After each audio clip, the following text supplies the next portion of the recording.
ETV Bharat news ടൈമിലേക്ക് സ്വാഗതം. കാട്ടാന ആക്രമണത്തിൽ കൊല്ലപ്പെട്ട ഇന്ദിരയുടെ മൃതദേഹം സംസ്കരിച്ചു. കൂവ വിളവെടുപ്പിനിടെയാണ് ആന ഇന്ദിരയെ ആക്രമിച്ചത്. പ്രതിഷേധിച്ച കോൺഗ്രസുകാർക്ക് കോടതി ജാമ്യം നൽകി. സർക്കാർ ജീവനക്കാരുടെ ശമ്പള വിതരണം മുടങ്ങിയിട്ട് ഇന്നേക്ക് 5 ദിവസം. ട്രഷറി അക്കൗണ്ടുകളിൽ ശമ്പള തുക ലഭിച്ചവർക്ക് പിൻവലിക്കാനാകുന്നില്ലെന്ന പരാതി. നിരാഹാര സമരം തുടരുമെന്ന സർവീസ് സംഘടനാ നേതാക്കൾ.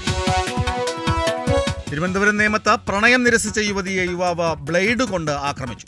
നേമം പ്രാവച്ചമ്പലം കണ്ടോൺമെന്റ് റോഡിൽ കഴിഞ്ഞ രാത്രിയാണ് സംഭവം. വഴിയരികിൽ കാത്തുനിന്ന പ്രതി യുവതിയെ ബ്ലേഡ് കൊണ്ട് ആക്രമിക്കുകയായിരുന്നുവെന്ന് police.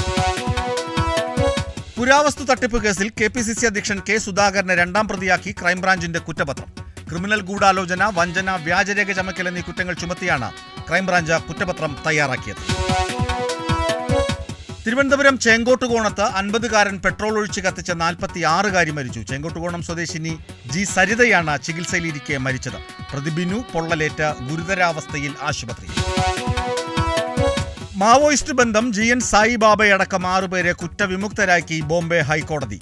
Justice Vinay Joshi, justice Valmiki S. A. Menezes എന്നിവരടങ്ങിയ ഡിവിഷൻ ബെഞ്ചാണ് സുപ്രധാന വിധി പുറപ്പെടുവിച്ചത്.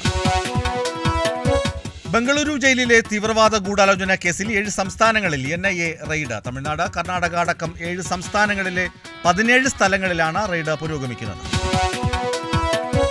പാലായിൽ 3 കുട്ടികൾ ഉൾപ്പെടെ ഒരു കുടുംബത്തിലെ 5 പേരെ മരിച്ച നിലയിൽ കണ്ടെത്തി. അന്വേഷണം തുടങ്ങി. ഭാര്യയെയും മക്കളെയും കൊലപ്പെടുത്തിയ ശേഷം ഭർത്താവ് ആത്മഹത്യ ചെയ്തതാകാമെന്ന നിഗമനം. തെലങ്കാനയിൽ പ്രസവത്തിനിടെ അമ്മയും കുഞ്ഞും മരിച്ച സംഭവം. ആശുപത്രിക്കെതിരെ നടപടിയെടുത്ത സംസ്ഥാന ഉപഭോക്തൃ കമ്മീഷൻ. ഇസ്രായേലിന്റെ വടക്കൻ അതിർത്തിയിലുണ്ടായ മിസൈൽ ആക്രമണത്തിൽ മലയാളി കൊല്ലപ്പെട്ടു. 2 പേർക്ക് പരിക്ക്. കൊല്ലം സ്വദേശിയായ നിബിൻ മാക്സ്വെല്ലാണ് മരിച്ചത്. ഇടുക്കി സ്വദേശികളായ ജോസഫ് ജോർജ്, പോൾ മെൽവിൻ എന്നിവർക്കാണ് പരിക്ക്. കൂടുതൽ വാർത്തകൾക്കും വിവരങ്ങൾക്കും ETVBharat.com സന്ദർശിക്കുക.